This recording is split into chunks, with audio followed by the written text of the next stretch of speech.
अस्सलाम वालेकुम। SM news के साथ मैं हूं मुकद्दर रज़ा।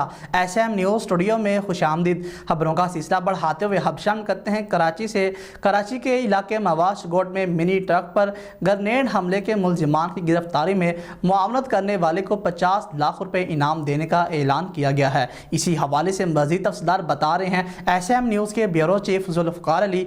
जी जुल्फ़कार, आगाह कीजिएगा इस हवाले से।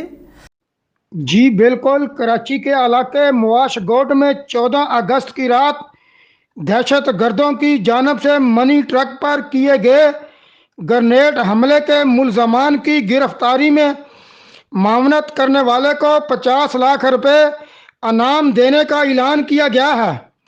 इस हवाले से पुलिस ज़राए का बताना है कि DIG महकमा अंसदाद दहशत गर्दी ने इंस्पेक्टर जनरल IG सिंध को खत भी लिख दिया है।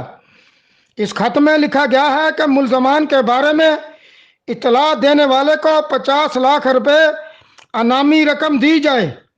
मैं आपको वाज़ह करता चलूँ कि मुआश गोट में जश्न आज़ादी के रोज़ दहशत गर्दों की जानब से किए गए ग्रेनेड हमले में 7 खवातीन और 6 मासूम बच्चे शहीद हो गए थे। जी बहुत शुक्रिया जुल्फ़कार, तफसीलात से आगाह करने के लिए। अब तक के लिए इतना ही। मज़ीद खबरों के लिए देखते रहिए एसएम न्यूज़।